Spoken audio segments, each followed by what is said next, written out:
evening, everybody. Welcome to another exciting chapter, chapter 25. This is Dario. I'm here with my boy Darrian, as always. And before we jump into it, this is the podcast where we just sit and chop and talk it up with people from around and in Chicagoland. Just see how they doing. Little temperature check, see how they feel. Highlight their successes. Highlight them as people. That's what we all about. Get some positivity out of it.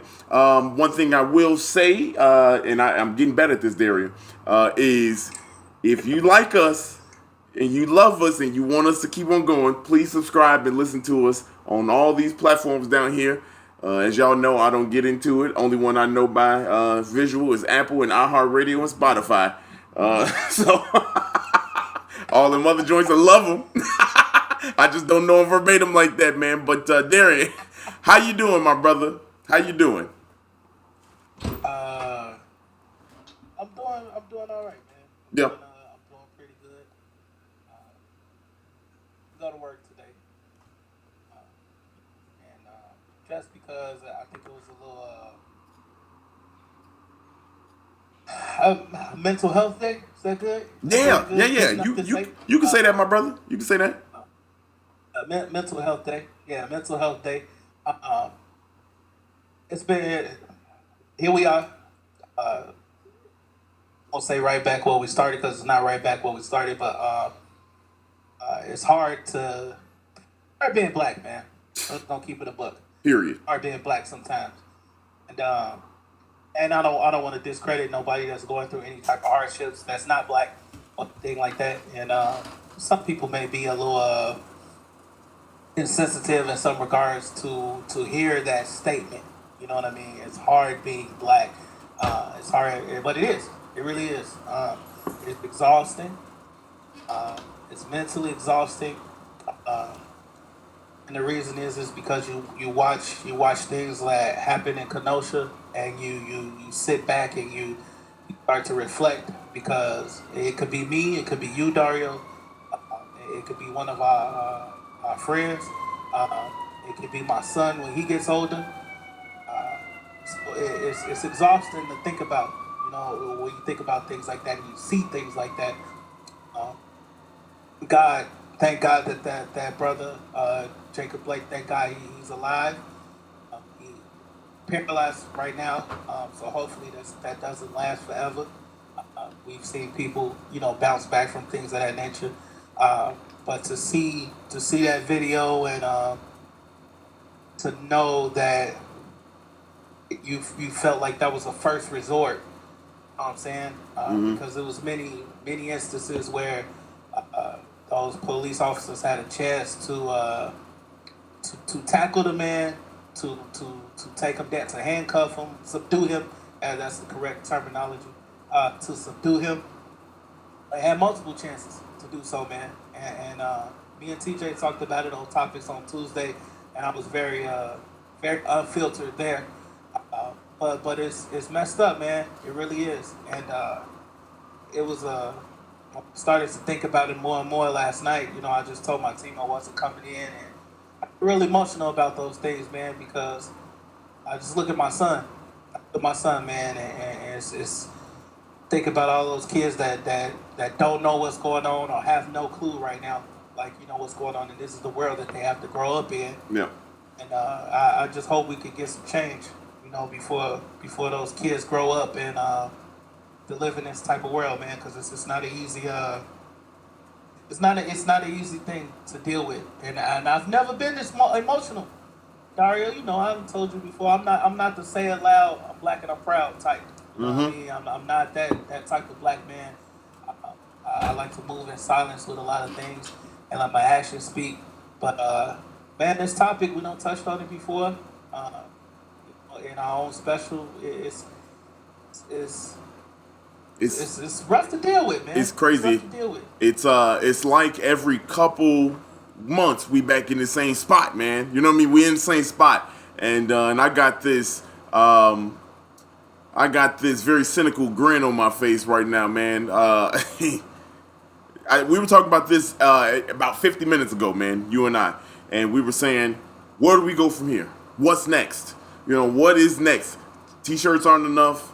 Marching isn't enough. Burning shit down ain't enough. Where do we go from here? Donating ain't enough. Donating ain't enough. So, and this is what I was thinking, man. This is what I was thinking.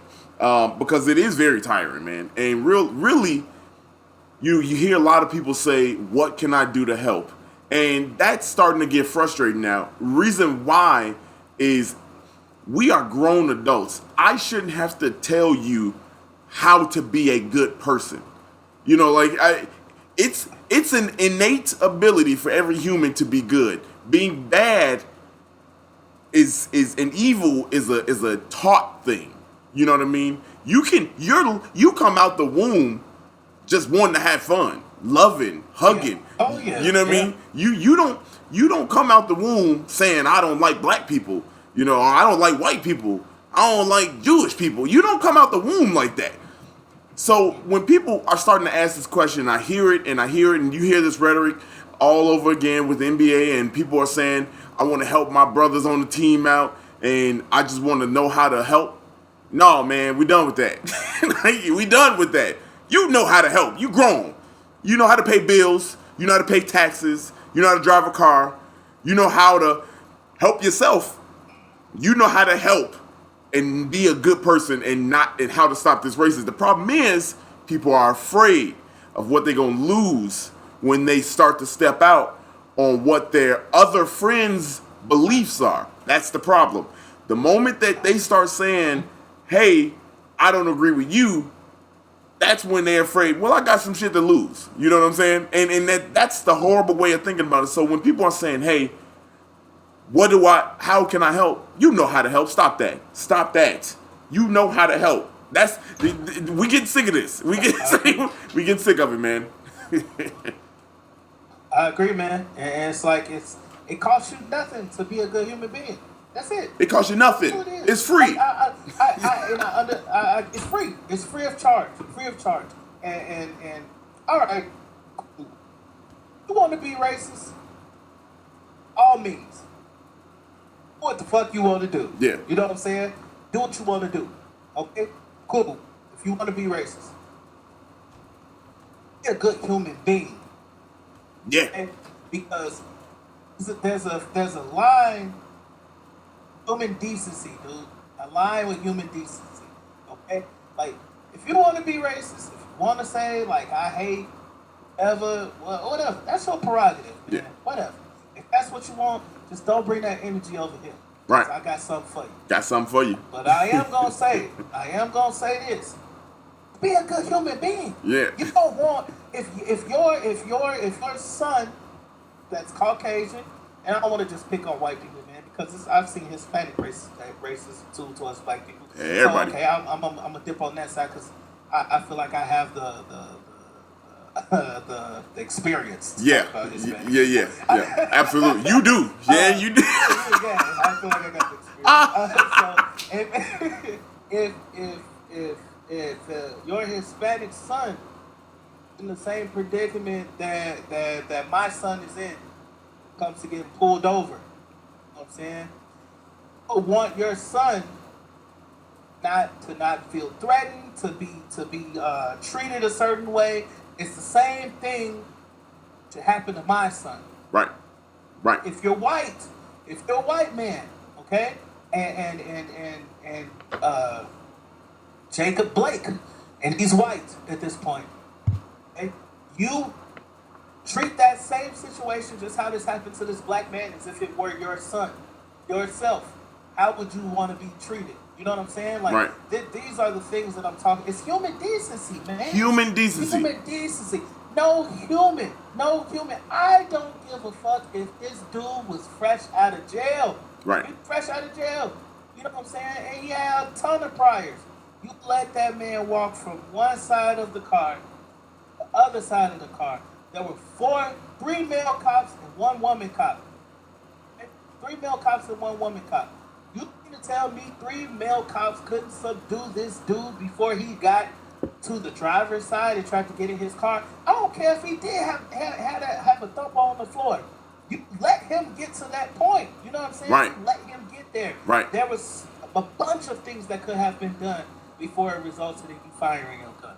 Yeah, that's That's not humane. That's not humane. it's not humane, man. That's not humane. Bruh, It's not. it's shocking. It's shocking. You know, it's shocking that we are here again. You know what I mean? But so like we were saying, Darren, offline, and we're not gonna zoom past it because we can come back to this later at a later time. But we were talking. Posted a good question. What can we do? And which kind of segues into a little bit of what we are doing. Darren, what's your thoughts, man? What can we do, bro? What can we do? You talking about walking to Washington? What's going on? You know? Well, I really sat at home, man, and I was like, whatever, we got time. I sat at home, and the reason I sat at home is just because I got that nothing more to me means more to me than being a dad, man. Like there's nothing, you know what I'm saying? And you know that, I know you're a father too, and it's the same thing. Like that's the biggest blessing that has been bestowed upon me when it comes to my kids, man. And when I think of the world that they have to grow up in, I just constantly think of like, what can I be doing, or what can I do better? And you know what I mean? And we all know that that's another side of what we do. Our nonprofit is we can do better. And I told Dario this. I thought about walking to Washington. I was like, man, I'll walk to the White House. Like that'll show a black man walking to the White House. Then I was like, nigga, you really gonna walk to the White House? And I'm like, let's think twice about that. You know what I'm saying? Especially when I pulled up walking directions to the White House. They didn't give me none. I was like, had you going through the mountains, didn't it? Your ass about to be. I was like, that's gonna be a long walk. So I'm like, man, like what can I do? And you look at the NBA and they boycotted games, and my conclusion is that, listen, man, you got a platform, you got means of speaking out something that you're doing is going to exist on the internet, or be able to reach an audience or people. Use that platform as much as you can, man. Use it often, use it consistently. This is exactly why I agree, and some people would disagree with me. This is exactly why I agree that the NBA players should keep playing. Yeah. Because you take them off camera and they're at home doing these things behind the scenes, they're not going to be able to get on camera every chance they get and talk social injustice. And we're willing to show that they will stop this shit, come to a stronger resolution if they need to. And I believe that people will know that they will do it again if they need to. But it's up to us to become unified and use our platform as much as we can, man, to speak out. And also, too, Caucasian people, Hispanic people, Indian people, if you're non-black, you know what I'm saying? Have those tough conversations. Somebody when they're getting out of line. And black people as well.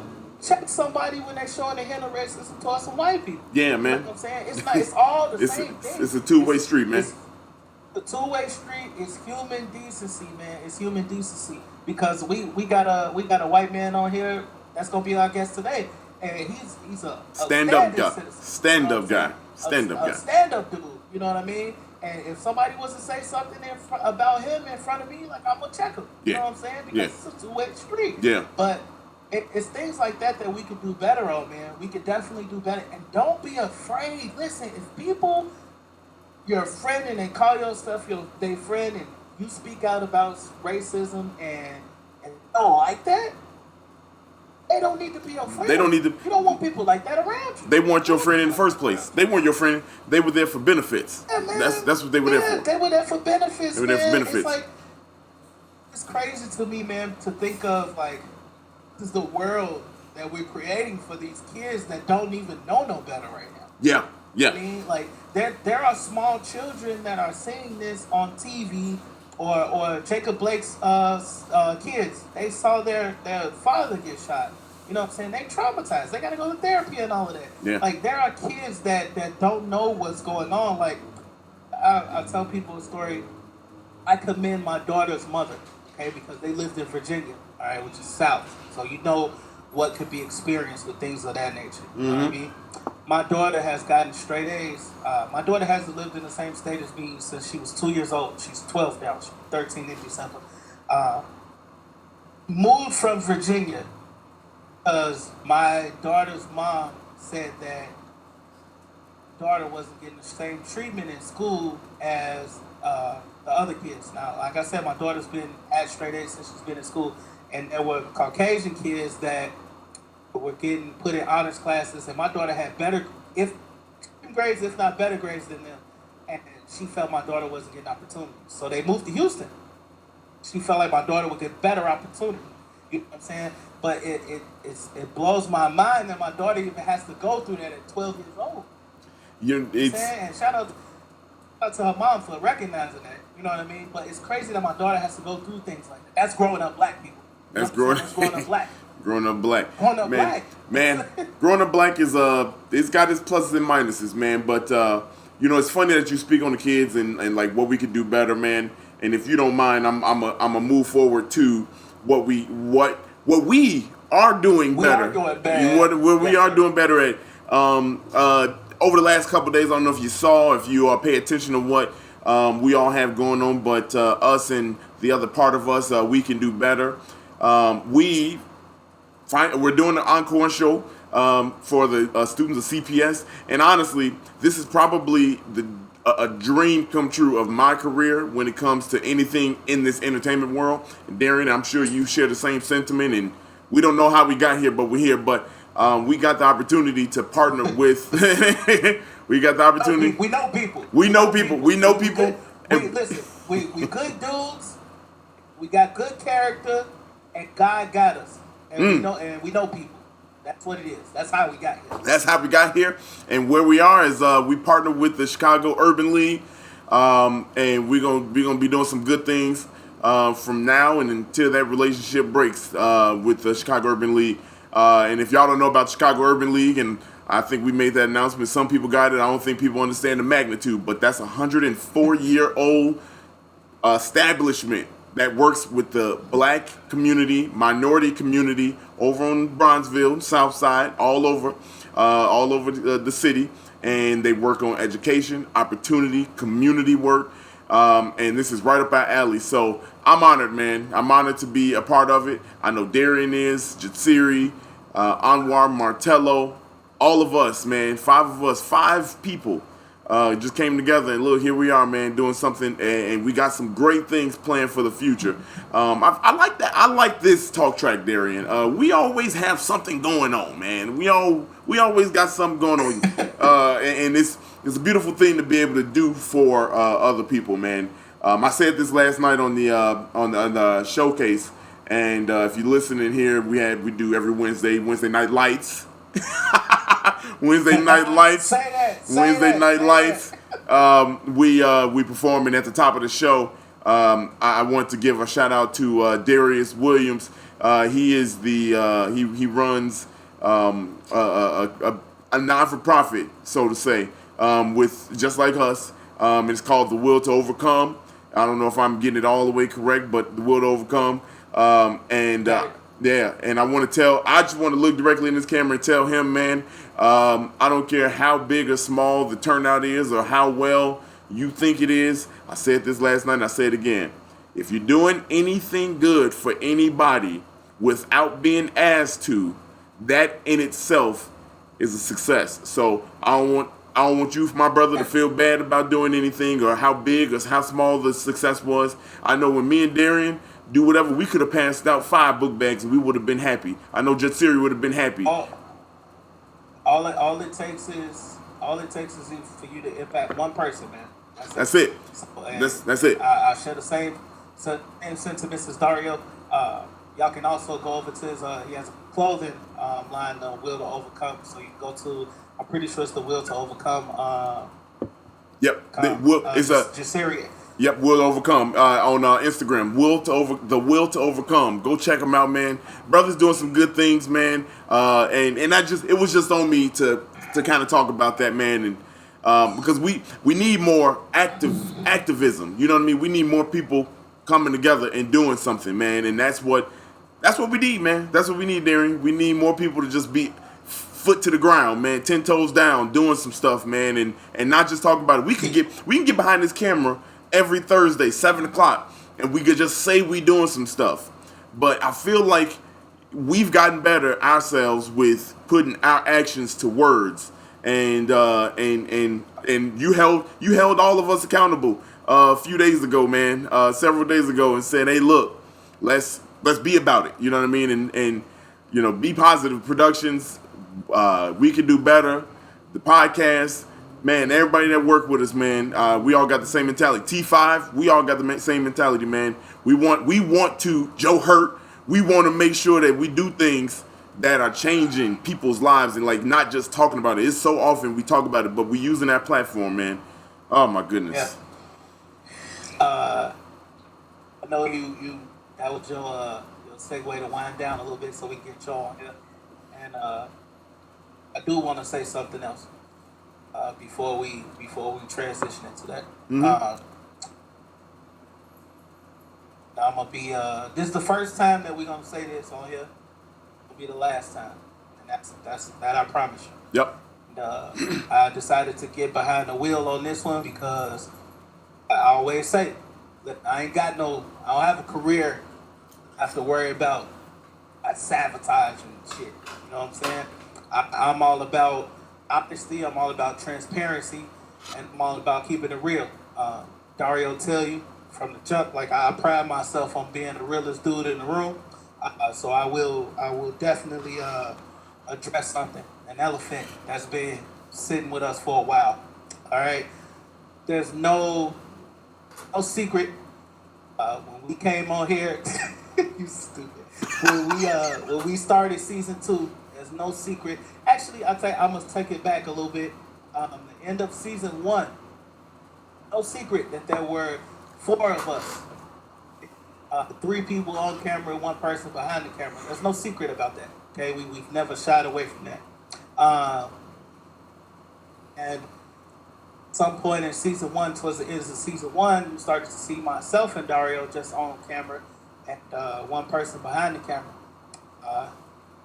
We're told for what we won't disclose the reasoning, but we were given the reason as to why became 2 of us on camera at one point, and we believed that. We stuck with it. We supported it. We followed up to no response, which is fine. And, whatever a person's business is, that's their business, and that's cool. But we did follow up and try to find out, to make sure that there wasn't anything that we did to offend. To offend or push that agenda of, I have to leave, I have to exit. And it's the same thing when it comes to the person behind the camera, which is hence why we here on Facebook Live and why we've had to figure out how to do multiple things on our own. I'm going to tell you this though. Everybody can speak for us that's been watching. We don't bring up things of the past. We bring up people of the past. We don't speak no names when we out in public. Don't wish anybody any ill will. We don't speak ill of you at all. Okay? So if that's the notion and the narrative that's being created, I'm gonna nip that shit in the bud right now. I'm just gonna keep it a buck. No need for us to speak about you. There's a lot of things going on, a lot of positive things going on. All we want to do is put positive energy into the world. That's our goal. No reason for us to speak illy or on your name or anything that you've done. We wish you the best. And that's something that we've always done. That's the narrative that we created in the beginning. When we were told the reason why it would only be 2 of us on camera, when we were told the reason why we would be running things on our own. That's it. Blank period. I have a reason to lie. If anybody want to come holler at me, I would say my phone number on here, but I'm straight. You can message me, you can find me on Facebook, Instagram, you can DM me, whatever you want to do. If you want to have a conversation, then hey, come on. Don't take that to his doorstep, though. Don't do it. Come to me. Talking about it. You got something to say? Hey, we can talk. We can have a conversation. I'm going to tell you There's no reason for us to speak ill will on anybody, anyone, especially also anybody that has said ill things about us. There's still no reason for us to say anything about you because we know we ain't stupid. We know people that know people. Right. We dumb. We not dumb. Not dumb. Okay, so we know that there's things out there floating around and all that shit, and we don't pay attention to it. We keep it moving. You ain't never heard us get on here and sound off on nobody. It ain't happening. You're not gonna suck us down that hole. But I'm not gonna let y'all keep crazy. It ain't gonna happen. Okay? So may the force be with you. We will continue to be a driving force in everything that we do. We're gonna put our best foot forward. We're gonna our best to create change and positivity. And that's it. Plain and simple. That's it. No. That's it. My brother is real articulate. I will say he better than me, man. He better than me. Like you said, don't bring it to my doorstep because I get ignorant. I got all this. I got all the smoke. I want the smoke too. So I know. If you want to talk about it, hit me up. We talk about. You got my phone number. Yeah. My number. Yeah, you got mine too. Hey, also, shout out to the Diversity Hire track. That's one of my favorite tracks of all time. Jay-Z put out The Takeover. Nas put out Ether. Hey, listen. I'll tell y'all this. Somebody wants some pepper in their food. No. I'm happy. Hey, he said you coming in with the paprika. What up? What's up, man?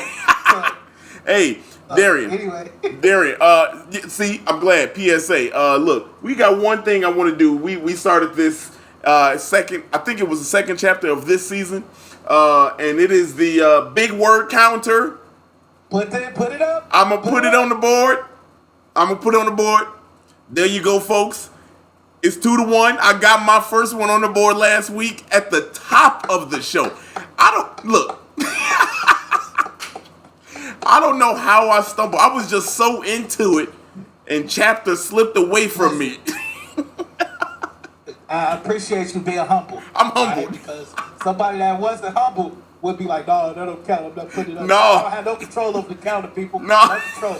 So that's a humble man. That shows you that backs everything that I just said. Okay. I took this L. I'm gonna take this L. And for those of you that probably wondering what the hell is the big word counter, it's the amount of words that we stumble over the course of the season. We just started this season, but we've been fucking up words since the prologue.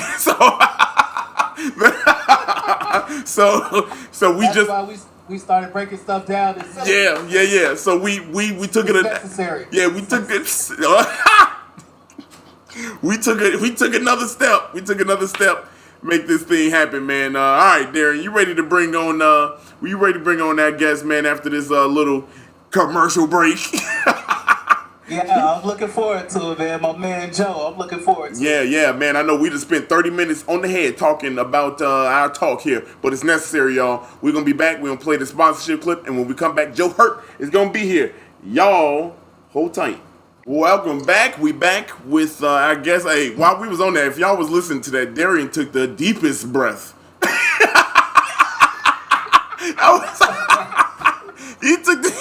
My man took that was a strong ass exhale, boy.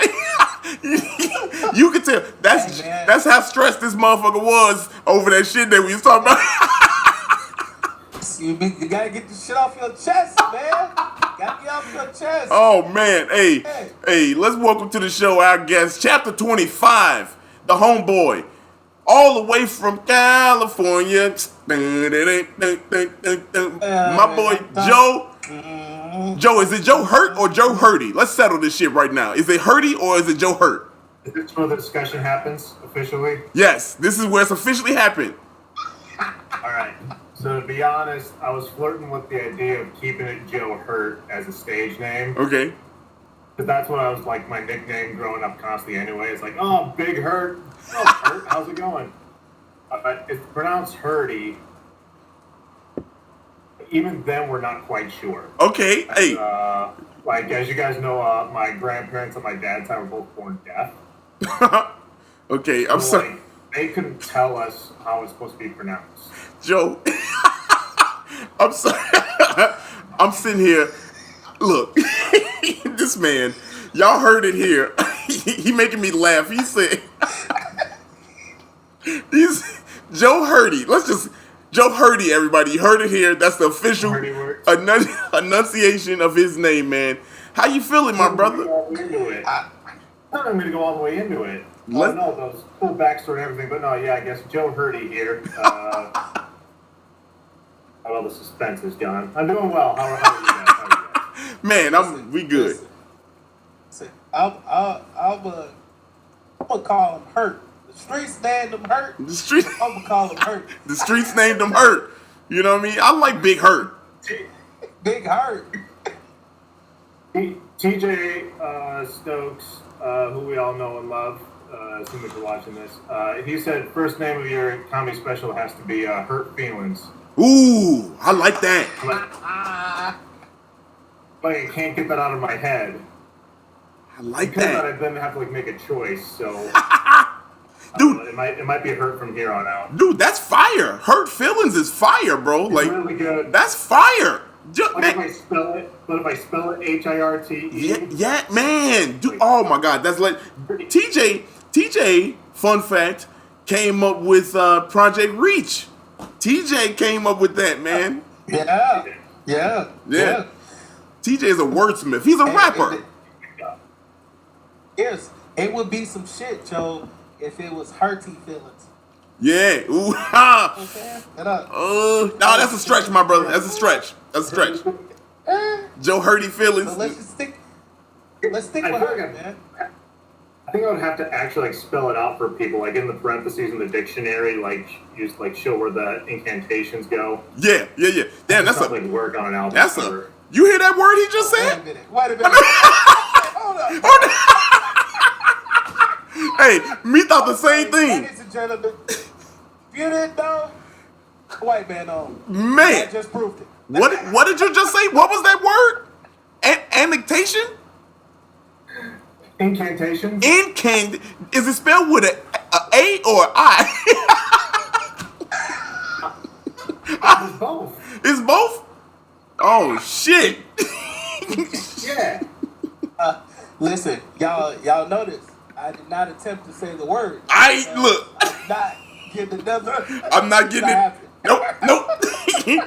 This is a trap. I'm not on the counter, so I'm just, shooting from the hip here. Hey, that's fine. That's fine, my brother. I have no scoreboard to worry about. Joe, so you man, we're gonna get into the little interview thing here, man, and Darrian is better at the interview questions than I am. But I do want I wanna know, man, why the move to California, man? Let the people know.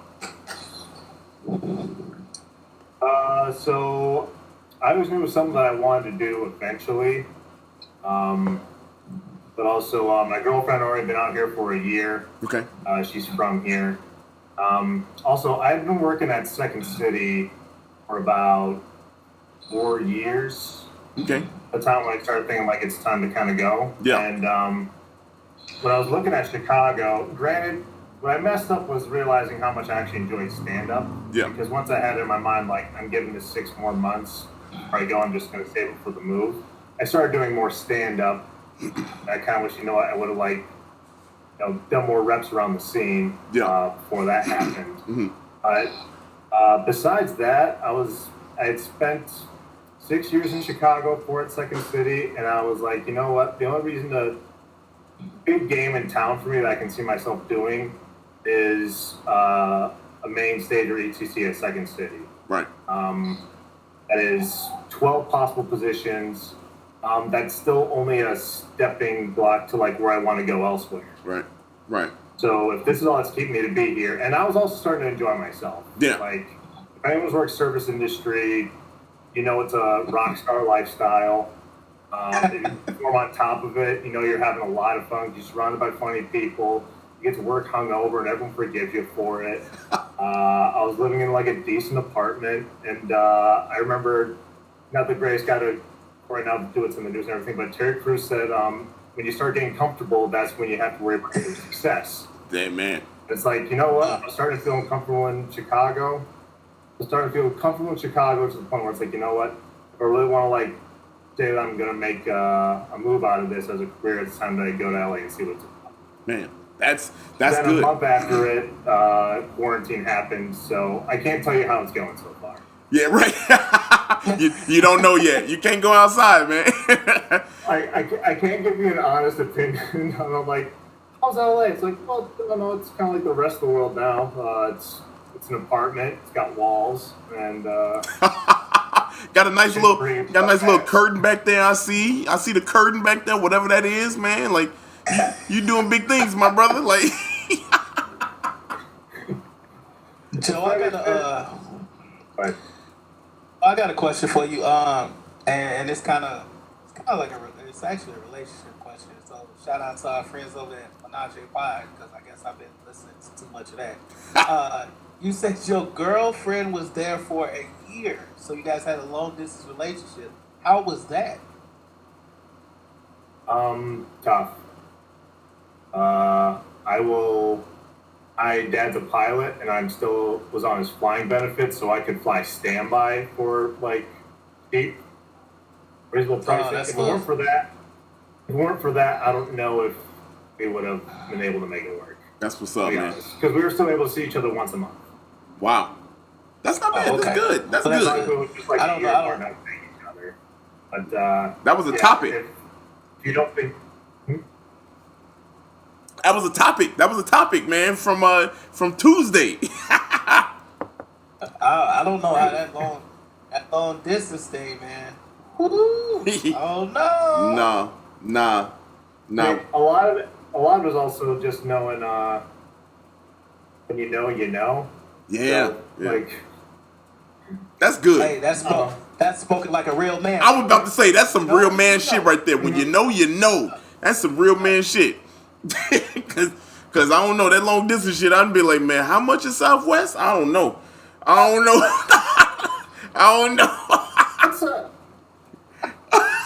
It's a funny thing it's just a funny thing about when it comes to dating up. Like, where am I gonna go? Yeah, well, look, you're not a bad looking dude. Come on, stop it, Joe. What you mean? You could pull. Stop it. I mean, you got a girl. You got the little thing. I'm just saying that all speaks volumes for how amazing my girlfriend is. Okay, all right, yeah, that's very true. Yeah, she gotta be top notch, man, for you to commit and move out there, bro. Hey, kudos. God dang it, I'm on the board. Oh, yeah. Fuck. Fuck. You know what? Here's the wrong incantation. Hey, he over there drinking that Jack. Stop. What's wrong with him? God dog it. It's this shit. Got me. God dang. He over there drinking that Jack. Oh goodness, it's 2-2 now. It's 2-2. How did I fuck up kudos? You know what I mean? Like, how did? Oh no, but kudos to you. Oh my God. Whatever. Man. Oh my God. Hey Joe, so dive into it a little bit, man. Why stand-up comedy? What kind of got you into stand-up comedy? What steered you in that direction? I mean, there's a control factor when it comes to it. I think a lot of like what you hear if you do any sort of comedy is like it all comes down to finding your voice, and also like just like trying to like be your most authentic self while you're on stage. And I've been doing sketch for like 5-6 years at that point. And while it's great working in a collaborative setting, I was also making choices that would facilitate the group. Like, you know, you found a role. While I was in stand-up, that is the most authentic version of the style of comedy you want to give up. I had prefaced it a little bit by doing, I did 2 one-man shows in 2019. That was still all mostly sketch, but at least it was like an idea of like, this is what I find funny, and this is the kind of message I want to bring about my comedy. While as stand-up, when you're rehearsing, you have to like make sure that people know that this is you and what you're trying to get at every single time you go on stage, whether it's in front of 3 people at the end of an open mic, or it's suddenly you're guest spotting on a friend's show and there's 20 actual audience members. There's 100 people at a corporate game. Right. Right. So that was my idea to go into that. You were good at that too, man. Like every time, and thank you for all the opportunity you gave me, man, to be on the shows. And I know you had me on and do the Killing It show a couple times, and I forgot which one. Maybe it was the same one, but you had me on there to do. It was the opening before the show opened, just to test and see how it would go. You had me on there, man. Yeah. Over there, Annoyance, man. So thank you for that, man. And those, those were so fun, man. Like those are really fun shows, dude. Like I felt like, I don't know, it just felt different to be there, man. Then like just knowing that you were gonna be doing your thing, and bro, it was a vibe, brother. I don't think you understand. You say you got comfortable in Chicago, man, but you were just getting started, my brother. I feel like you were on to something. You was on to something. I'm just saying, if you ever want to come back, I think you got something good. Well, I mean, it came to that about how much I missed the place. Yeah. And that's why I keep giving away benefit of the doubt is due to this. I have community in Chicago, and because I was at least around it during sketch, then finding it in stand up for the little time I was doing it in that scene, you think to yourself, well, comedy community in Chicago is just everywhere. How do you miss it? Yeah. I wish there was more of that in every single place that I go to. Not realizing that I'd actually done a whole bunch of legwork without even knowing it, having worked at Second City and doing Huggable Riot shows for years. Yeah. But also, unfortunately, I think with stand-up is it's kind of I think a gradual progression that I saw with, I started out doing improv, and everyone who doesn't do anything from improv starts making sketch. And then once you don't do sketch anymore, you start doing stand-up. And just keep the group chats from the people that you work with. Oh, man. That's a fact. That is a fact. Joe, what is probably one of your favorite moments of the shows you've run, of the shows you performed in, your time here in Chicago, man? What's one of your favorite moments? Everybody has a moment that kind of just stands out to them, man. I know for me, I got a few of them that stood out, man. But what's one or a couple of yours that just stand out to you your time here in Chicago? I got quite a few. That's also kind of the great thing about being able to perform in different mediums. When the Collider improv competition was a big one with our group called Leg Day. Mm-hmm. It was me, and we all met doing level C of Second City. I was still commuting from Wisconsin at the time. This is just what I did on weekends, and this became my Chicago family. Brandon Scott. The homie, B. Scott. Bruce Martin 20 on all handles. Please follow him. Amazing individual. Yep.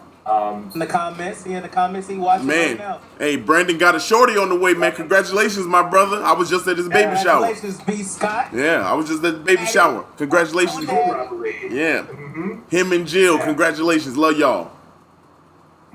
Kratos doesn't like me, but we're gonna work through that eventually. That's Brandon's dog, for anyone who doesn't know. Yeah. Hates me.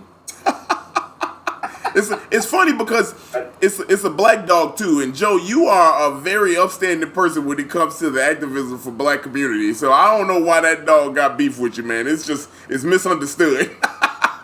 And speaking of which, this if y'all see Joe's shirt, this was not planned. Was not planned, Joe. We all out here like triplets right now. Man, but it was not planned. Get this message across.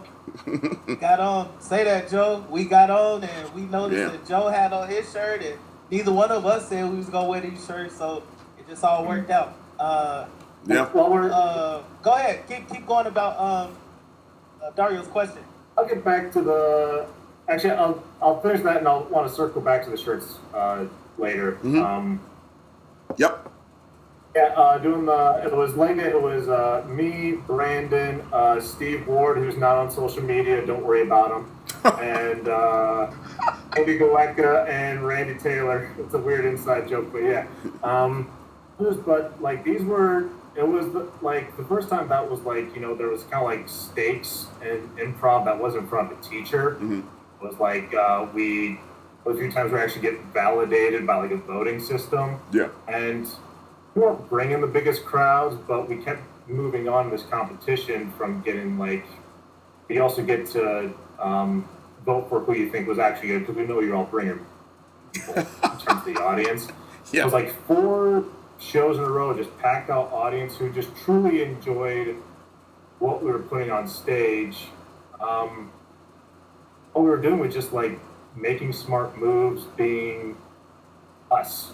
Mm-hmm. It's a rare thing to like be able to, especially doing stand-up, even when you're being most authentic self. You've done these jokes over and over again, and you're able to just like basically hang out with your friends on stage, but you're, you know, just acting while being yourself and seeing it validated. It's really big for you. Yeah. So that was top moment. Yeah, I got. It's dope. Like my first Huggable show was huge. First time doing a solo show was huge because it's scary the first time you do anything new. Yeah. I mean, I couldn't imagine doing a solo show. Yeah. Oh my god, like, dude, like I couldn't imagine it. I feel like me and Darrian could do like a 2-person show, but like a solo show. I think so. Yeah, we could do that, bro. We could do a 2-person show. Like, let's do that. A 1-person show? Nah, I get bored too easy.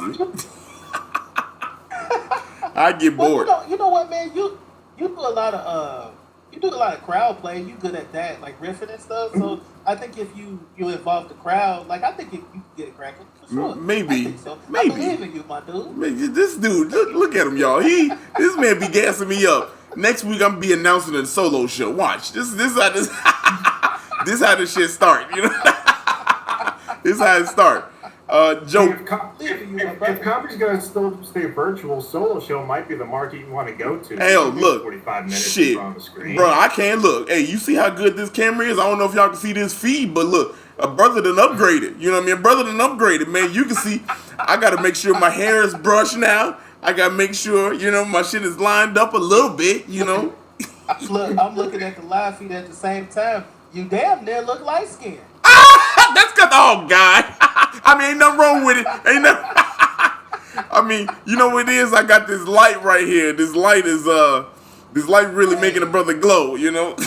Your ass look like Dario Curry. Stop! I'm out of here. I'm out of here. You talking about? I got the little beard, the little chin strap, and the little. Bro, all you need is some. You see, Steph got braids now. Oh yeah, he got. He got them dookies, boy. Hey, I had braids. Watch out for him. Yeah, no. I can't do braids no more, man. I had braids. What? I'm 36. I had braids 22 years ago, man. I can't do it, bro. No. Probably 19 years ago. I can't do it, bro. I can't do it. I'm gonna have to. Hey, listen. Can you do me a favor? What's up? Get the pictures so we can put it up next week. I don't have. So that was the thing, man. Think about it, man. 20 years ago, you know, I had a Nokia. You know what I mean? Like the little. I'm gonna have to do some research, man. I'm gonna have to talk to your sisters. Yeah. I'm sure they'll tell you. Hey, you know what, man? Look, that was right around the time Ignition remix, and look, that was R. Kelly had them braids in that video. And I want to look like. R. Kelly got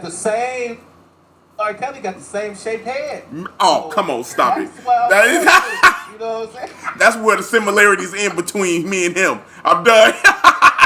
I'm done with that. That's it. I like the braids. All right. That was a fun comparison. Let's keep going. Stop it. Nope. Move on. D. Move on. Joe. So Joe, we heard you from Wisconsin, man, and let's just go down this road for a little bit. We know that you're a big supporter of Black Lives Movement, and we spoke highly of you, and there's a lot. TJ speak highly of you. There's a lot of people that speak highly of you, Brandon as well.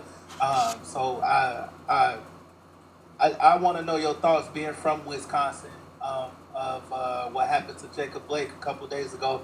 How did that feel coming from your hometown, so to speak?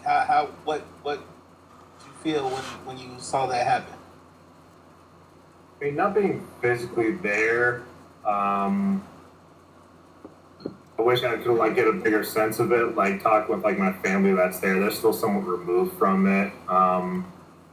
Biggest feeling is fear from their standpoint, but it's frustrating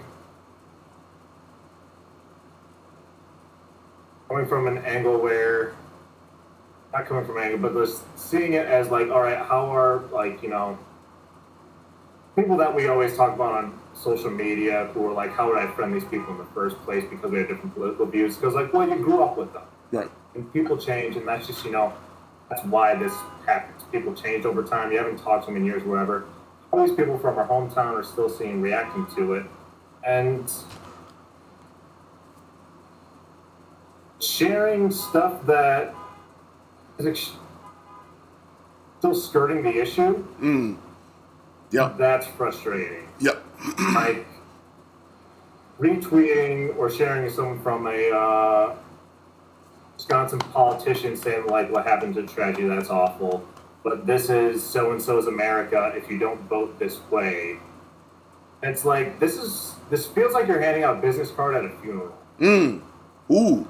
And that's deep. even though, Jacob Blake didn't die, he's still paralyzed, but, we've killed this sense of him feeling like he's a equal person in society. Right.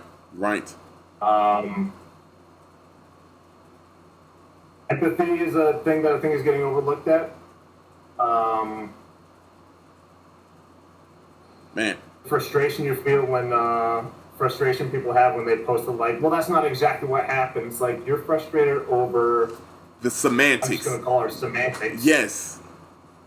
And you can't understand frustration over people who, all times, like, this has been happening before George Floyd. Like, I'm just talking like this past summer, how much police brutality against specifically African Americans has come to light. How you don't have the self-awareness to think, as a police officer, that it shows no excuse for, like, yes, there's clearly a discrepancy in between, how police officers target or view African Americans versus people, and not even just African Americans, like minorities in general. Kyle Rittenhouse was the cherry on top of the sundae because of that. But we still choose to look at, that's not the entire story, or like, we'll bring up the knife, like, who really cares? Right. What we're really seeing is 7 shots in the back versus AR-15s and white demeanor. Right. So it's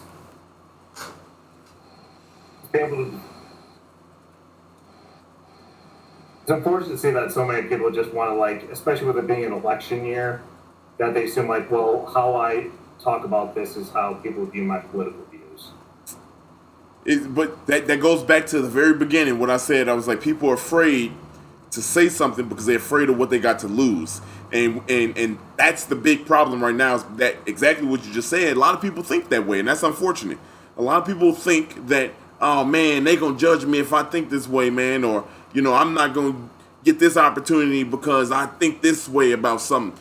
Man, look, I think at this day and age, for me, and maybe it's because I'm 36 years old, damn near 40, you know what I mean? And I think a little bit differently. I don't give a damn about what I got to lose right now. You know what I mean? Like, I leave my cards on the table. You know what I mean? I tell it like it is. And I'm not afraid of speaking what I know is a good thing and the truth about things. So, man, that people need to just relax and stop being afraid what others gonna think about them, man. And just do the right thing. What Spike Lee say? Do the right thing. Not the same thing that we was talking about, but the point of the title is the point of it, man. Do the right thing, man. You know what I mean? Like, oh, it's just frustrating, man. And you, Joe, as a white male, and it's easy to pinpoint. It's easy to pinpoint people like you just because, you know what I mean? Just we see Joe, he's a white guy, he's part of the problem, right? Without even knowing the conversation. And I think a lot of people want to say, hey, this is a black versus white thing. No, this is the residual effects of a original black versus white. Now it's escalated to a black versus racism. This is people versus racism. You know what I mean? And so what we got to do, we got to stop looking at everybody, because that's still a slight hint of racism when we say I don't trust this white person. I don't trust this man because we got a lot of white allies. You know what I mean? We got a lot of white allies, and honestly, we gonna need them. We gonna need them to talk. We gonna need them to talk, and that's where the conversation starts within them households. A lot of deep rooted things, and honestly, there's a lot of deep rooted things in black people family. You know what I mean? My family, we got slavery that was, that pent up hostility and anger. You know what I mean? We got to kind of teach them and be like, look, man, this is 2020. This is the way it is. Yes, that stuff was bad, but let's how are we gonna fix this? How are we gonna move forward with this, man? And I think one thing, Judge Joe, listening to you, what's refreshing is one thing that you said was empathy. Like, I feel a lot of people lack empathy for another person's situation or another race's situation, and I think that's where people that don't have to experience these things can do a lot better at. But it's also refreshing too to hear you say words like your frustration, where your frustration comes from, because that shows that you do have that empathy and you are willing to step outside yourself and see others, different areas or different angles of the particular situation. And Dario, what you said as well, like, it's what I've been challenging people to just do, is that there's some deep-rooted conversations that you need to have within your household, you know what I mean, to start to change the narrative and to change things, because that's where it's going to start. It's going to start with your family. It's going to start with your friends, having those tough conversations about racism or underlying racism and racial undertones and things of that nature. And if people are scared to have those type of conversations, then I don't really feel like we're gonna progress. And it's all gonna start with the people. Yeah. And that's the beginning. So Joe, I just, as a black man, I want to say thank you, because you never seen you shy away from, even when we discuss things on topics, or when you see us post something about Black Lives Matter, like, I don't feel like you ever shy away from letting your voice be heard, and backing black men that or black women that whatever it may be. So I just want to say thank you for being of color. You know what I mean? I just want to say thank you for voicing, and not being afraid to voice yourself, because, like you said, people change over time. You get friends that you friends with on social media, and you're like, why in the hell, like, did you say those things? Right, you know what I mean? right. Without even thinking twice about it. So I commend you, my brother. I commend you. Man. I mean, it's there's, especially getting to like discussions even like where we're at right now, there's a lot I want to go off of. I think if I were to sum up a whole bunch of like what's going on, I think what really needs to happen is that the problem with way news is dispersed and how people align themselves. No one's really looking inwardly about this and speaking from that. I think that if anyone looks at the evidence that happened in Kenosha this past week, where you feel on the issue as a person. What you choose to say about it in terms of like who to defend, and when it comes to looking for facts, that's you trying to align your beliefs with what you think is expected of you based on this group that you've allowed yourself to be grouped into. That's what really scares me. Yep. Assuming that, like, I have no response to the fact that I think this seems like a racial issue, because I haven't ordered my own feelings about it, because I'm scared of upsetting people who I grew up with or whatever. but he did have a knife, so I'm gonna loop myself with this group that says, yes, let's wait for the facts. And that's where it's like, you might as well just say which side you're on. Right. Well, they tell you what side they on. They tell you what side they on by the way they speak. Exactly what you said, Joe. They tell you already what side they on. They know. You know. It's unfortunate. If there's anything I've learned from doing comedy and in front of black audiences, that slick shit doesn't fly. No. Say it again, Joe, one time for the people in the back. That slick shit don't fly. That bullshit gets smelled out a mile away. And, you can comment, you can say, do whatever, but know that, know what crowd you're also, hoping is buying your product when you say that stuff out. Yeah. So, straight up. I also need to commend YouTube not only for the platform that you give me, literally just like being here, but also just be positive in general. I think you gentlemen, of all people, have any reason to not be positive right now. And if you guys know anything about my material, I skew towards the negative, the more cynical looking of things. You give me, seeing you, like, I as much as we talk about energy, like, I do feed off of what you guys put out, and I appreciate it. I know everyone that watches appreciate it, and thank you. Man, Joe, you ain't gotta thank us, man. Me and Darrian, and I know I can speak for Darrian on this, man. You're exactly right. It's hard to be positive in these times right now. But Darrian and I, we used to say this for years. We don't know why we here. We don't know why we friends. We don't know why we doing this. But we gonna find that reason. We found that reason about 1.5 years ago, 2 years ago. And I think it's almost our civil duty now to not just be positive, but to provide opportunity and provide light and to be active. You know what I mean? Maybe that's our calling. That's our calling to kind of push this positive agenda. You know what I mean? We have our bad days. We have our bad days.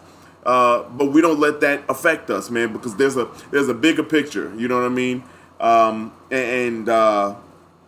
Man, it's tough because, like, sometimes you do want to just break down, man. You do just want to break down and just be like, and throw your hands up and just be like, and honestly, I used to be so frustrated with, what things some people have said and how people have treated me in this comedy community. And it's rough, but that stuff pales in comparison to the real life topics. You know what I mean? The real life situations that's going on. And I think if me and Darrian, if we take our eye off the ball one time, a lot of things crumble. You know what I mean? We have a reputation to uphold when it comes to our image in the public eye. Especially, we got my buddies. We can't be doing wild stuff and people associate us with my buddies. That's a platform for us. We can't upset, the public eye. We got this podcast. You know what I mean? We can't upset a lot of things, and we have to be on our game. Especially now for the opportunities and the partnerships that we are starting to create with other people around the city. And I've said before, I don't want to be known as a positive guy. You know what I mean? I want to be known as a good dude. You know what I mean? I want to be known as a real dude. You know what I mean? But, I have my bad days. I have my days where I just want to say fuck it. I want to have my days where I just want to be like, you know what? I don't give a damn about this comedy shit no more. You know what I mean? I'm going to quit. You know what I mean? I have those days. Thank God Darrian is here. Talked me off the ledge a lot of times. Sarah talked me off the ledge a couple times. You know what I'm saying? So I think we are earnest in our efforts to make sure that we keep putting our good foot forward and give people hope and give people opportunity and continue to do what we do for people like you, Joe. Because you say we inspire you. You inspire me, bro. You put me on the show more than a lot of places have. I don't think you know that. I don't told you a lot, but you did that. You know what I mean? So And that doesn't fall short on me, man. I don't forget things like that. I got a very good memory, man, and I'm very vivid. And so you inspire us, and that's why you're on this podcast. That's why we want people to see who you are. That's why we want people to know who you are, whether you here or in California. I'm talking a lot, Darren, but I'm gonna pass it off. But man, I'm hot right now. I'm turned. No. I mean, we like I said, told Joe before we got on here, man. We just friends talking at this point, and it's all love, man. Joe, I know that backing off of what Dario said a little bit is I know you created a lot of opportunity for him. TJ speaks very highly of you when it comes to creating opportunity as well. So like I said before, man, I just appreciate you and take our job as well when we do anything related to be positive. Yes, we give hope, we give positivity, we try to inspire and motivate. But to what I was speaking about earlier and everything that I said earlier about just keeping it real, it's very important to be transparent, man, because we do have bad days. We do have bad moments. I won't even say bad days because it's really bad moments. Yeah, sometimes bad moments. You can let a bad moment turn into a bad day. You know what I'm saying? Yeah, but we have bad moments and those things happen. But it's important to be transparent. It's important to be honest. It's important to be real. And that though everything that you said, Joe, about just Black Lives Matter movement in general and speaking on what happened in Kenosha is it's as real as you can get. You know what I mean? It's as real as you can get. And I'm going for that, so don't be like Dario. It's important. So I just that's that, man. As far as let's drift a little bit back into your world, Joe. As far as have you gotten a chance to do any comedy in California? Yeah, I know you went into quarantine. Right where you kind of moved, but you have what do you feel like is the difference between what's going on here in Chicago versus California? So when I first got here, I was still hitting up open mics. I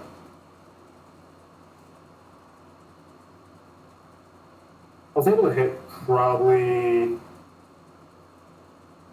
6 a week. Because a really popular platform out here is this thing called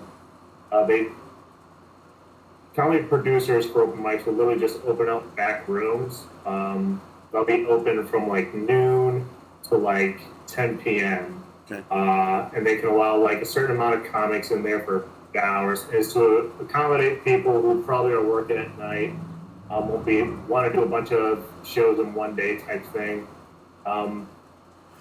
So it's a lot more performing in front of solely comics as opposed to like, this is what made the My Buddies mic so great on Mondays was having the mic after the performance. So you knew, especially in the first like maybe 10 comics, you had genuine people, like genuine audience members, which is all you want at a mic. Right. Along with comics who like see you doing well, they read the vibe of the room and they want to do well as well. So they're going to support you even more. They're going to be theater audience laughers as opposed to open mic bar laughers. Right. Because of that, I was only doing stuff in front of LA Comics, which is a whole lot of just right here, maybe quick get your Twitter and Instagram handle beforehand. Right. If you've seen before, here's my same 3 minutes, but with a new bit. Now I'm going to head out. The big thing is just doing the club mics. It's almost just one big networking event, as the clubs will be still have to line up, and they only let in at the Improv the first 75 people in. At Oh wow. Comedy Store first 100, and you just literally like, wait outside in a line. You make friends with people in line. You usually have to give about an hour before they even start letting people in. And then there you get put into a raffle, which is only going to be maybe 10 comics out of the 75 that even got into the place. Oh my God. To showcase 2 or 3 minutes for a booker that may or may not be. Oh, goodness gracious. Yeah, see, hell no. So, especially like with quarantine, I've been listening to a lot of like specifically stand-up podcasts, and they keep saying like New York's where you go if you want to get really good, specifically at stand-up. LA is where you go if you want to get discovered. And Yeah.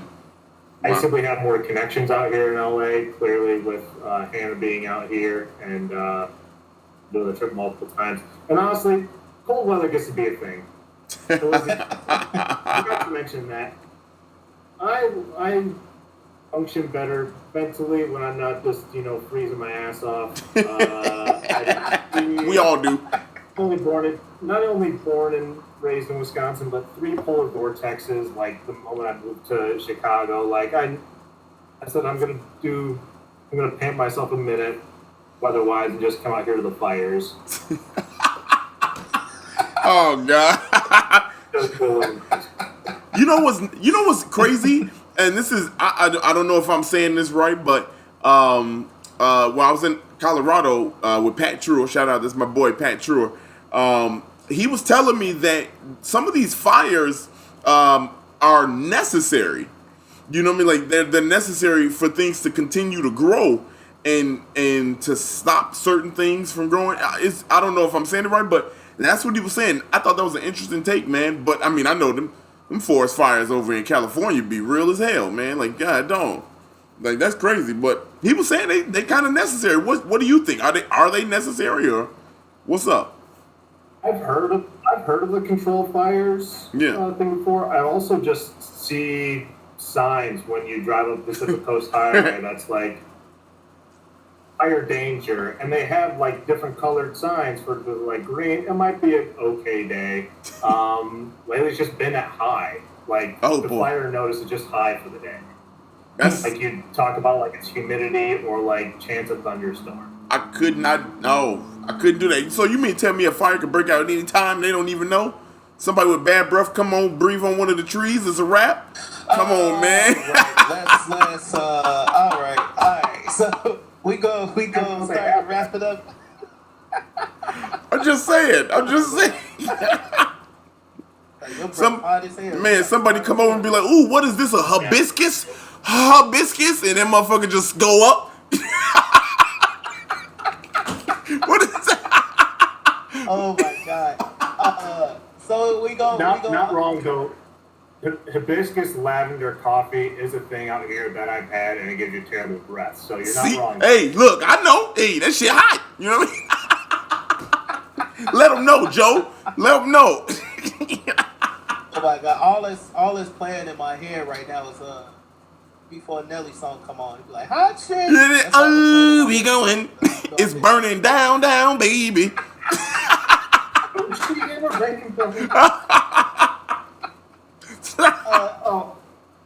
Go ahead. Dave, you mind if I take it back to topics real quick? Ludicrous. Let's go. Let's talk about it, Joe. Yeah, let's talk about it. I'm just gonna quick ask, why is album such like, big, scoring point when everything is a playlist nowadays anyway, or like a mixtape? Because you take those 4 artists and you make a top 10 list of like which bangers you want to listen to. Luda's probably got at least 4 or 5. But what's up? Listen. Whole argument was just based on the fact that I said Ludacris did not have an album that you can't skip through, basically. That was the premise of the argument. I understand what you're saying, and to your point, I do feel that Ludacris is he puts out great singles, he has great features. If we talking about an artist that has a classic album, you know what I'm saying, and something you can't skip through, to me, I got an album I can't skip through. That's a classic album to me. Yep, I just don't feel like Luda's got that. I just want to quick preface it by saying that the initial argument was who got to go. You said if Gucci wasn't on there, it would be Ludacris. It would be Ludacris, yes. No, come on. You would have got rid of Luda? That's where I started. Versus T.I. Well, yeah. Versus T.I. and Jeezy. Yeah, you I mean, now here's the thing. Okay, all right. This is another. I go Jeezy personally. I was just look. Jeezy is great. He's great. I don't want to. I'm not saying he's not. He's great. But when you talk about to me, Jeezy is a better. He's a better feature artist than he is a full album artist. I'm just saying. Hey, how many? Ludacris. No, Ludacris got better albums than Jeezy. Okay, listen, man. Maybe I just resonate with Jeezy a little bit more because some of his albums remind me of like toughest times. Maybe I just relate more to Jeezy. That's fair. That aspect. Fair. Maybe that's what it is. Because most of the artists that we listen to, you have a personal connection with. Like that's why you like that artist. Maybe, yeah. For that reason, you know what I mean? Yeah. It could remind you of a time that you were going or something. So I'm not knocking Ludacris at all. What's your beef with? What's your beef with creamy peanut butter? Oh my goodness! Oh, you thought I was gonna let that slide, Joe? Man. Joe, you was there. Look, what is y'all beef with creamy peanut butter? Oh my God! Listen, man. Listen.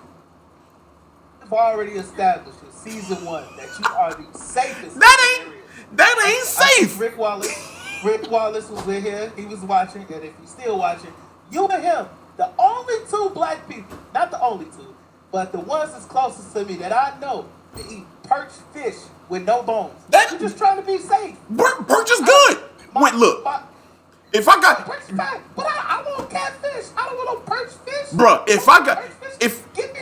I want some with a challenge. Give me a If I'm on lunch break, I'm not trying to worry about if I'm gonna die before this lunch break over just because I can eat food and get nourished. I'm just trying to eat this damn sandwich. I'm trying to eat this sandwich and go back to work. You know what I mean? Go ahead, Joe. Go ahead, Joe. All I can think of right now is TJ telling me to watch the Dion Cold-Hearted special, and he talks about exactly this point. Blue water fish, they don't want no bones in it. Yeah, man, I don't want no bones. I mean, look.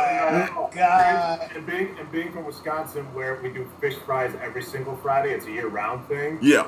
I'm like, why are there bones in it? It should be fried. My man. I've never had fish with bones in it. Because it's unnecessary. Was it? But at the same time, not a bone. I don't know. I mean, I'll eat catfish. Fine. But fingernails, so I feel like it's kind of the same length, height, distance, and everything. Look at Darrian messed up. You got Darrian messed up on here. Look, eat chunky peanut butter and fish with bones in it. That's it. That's what I like. Goddamn it. Have some empathy. Have some empathy. There you go. He flipped it on us, Joe. He flipped it on us. Chunky peanut butter is better though. Oh, stop it. Wrap this shit up now. Wrap up the show. We gotta go. Creamy peanut butter. Come on, man. Creamy peanut butter is good. Creamy butter is Listen, man. That's the name of Dario's first album. Creamy peanut butter. Hey, look. I do it just because now. And you looking at that camera got you looking like some creamy peanut butter. Oh my God. Look, we gon' look. All right, wrap the shit up, Darrian. Let's get Yo, before we get into the honey roast, man, tell the people where they can follow you at. You can follow me. I'm on Instagram and Twitter as @JHirteComedy. And sitting on some stuff. We're all going to be putting some new stuff out soon, as much as I can. But honestly, real quick, shout out to people that you really should be seeing right now. Shout out to Choose Parton 20. Follow him. Shout out to Baps Comedy. Shout out to Free Mohawk. Mohawk Johnson, who's from Cook County. Please call Kenosha County, please. And if you haven't already, follow Be Positive. They're doing so many great things for me, clearly, but also for all of you tuning in and your friends. Share this, please. TJ, P5, people who, follow the Chicago comedy scene in general. Everyone as well. Good night. Hey, there you go, Joe with the bars. Take us home. Yeah, I'm gonna let you slide in with the honey roast. Go ahead. Man. I'm gonna give 1.5 real quick. One that I need to give out to Effie Bunker, my good childhood friend. Some of you maybe saw my social media post, passed away in missing late June, discovered early July. Rest in peace, my brother.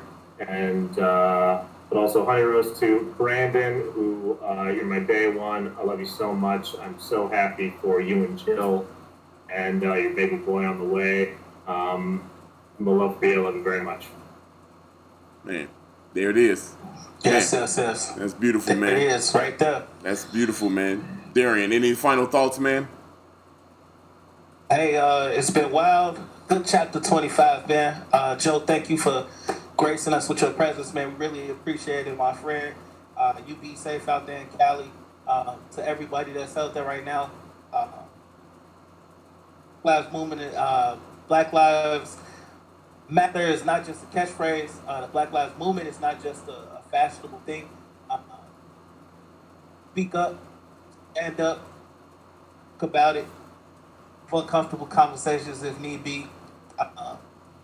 It's not just for people that are in the world right now, but it's for the future. It's for these kids that don't know no better. It's for Brandon's unborn baby. It's for my 2-year-old son, my 12-year-old daughter, Dario's daughter. It's for those people that are going to have to live this world years from now. And like I said before, it's about human decency. And we just got to do better. We have to do better. That's what it boils down to. As a race, as other races, as human beings, we got to do better. So, say it, talk about it, have uncomfortable conversations. That's my thoughts, man. That's my thoughts. Man, Darrian, man, I love you, my brother. Always good, man. There you have it, man. Joe, Hirte, thank you for being a part of chapter 25. We love you to death, my brother, man. It's our honor to have you on here, man. We know you're gonna be successful out there in California, LA, man. We gonna be out there. I know I'll come out there. Darrian, I know we'll come out there, man. If we have to come just chop it up with you, man. You're always welcome back here in the Shy, man. We got nothing but love for you, my brother.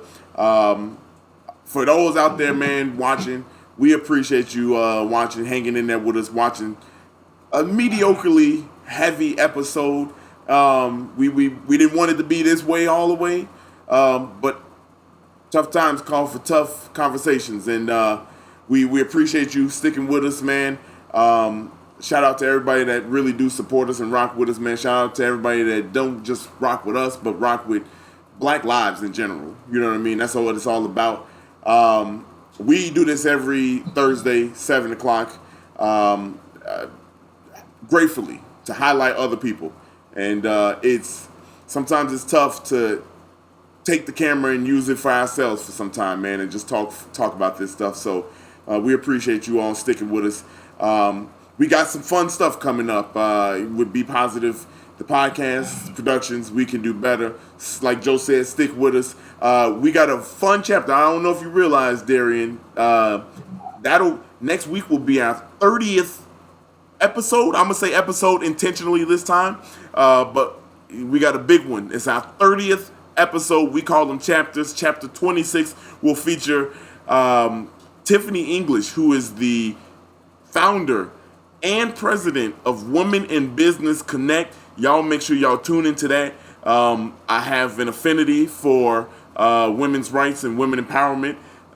So y'all tune in for that. Sure to be interesting to talk it up with her. She's a black woman too. I want to make sure y'all understand that she's a black woman and she in the position of power here in Chicago, and we love that. And on that, let's get that. On that note, we love y'all. Be safe, Chicago, and everywhere y'all listening from. We love you to death. Stay safe out there, man. Kenosha, you're in our hearts. Jacob, Blake, we love you, man. Recover strong. You always gonna be here, man. On that note, y'all be positive. We out.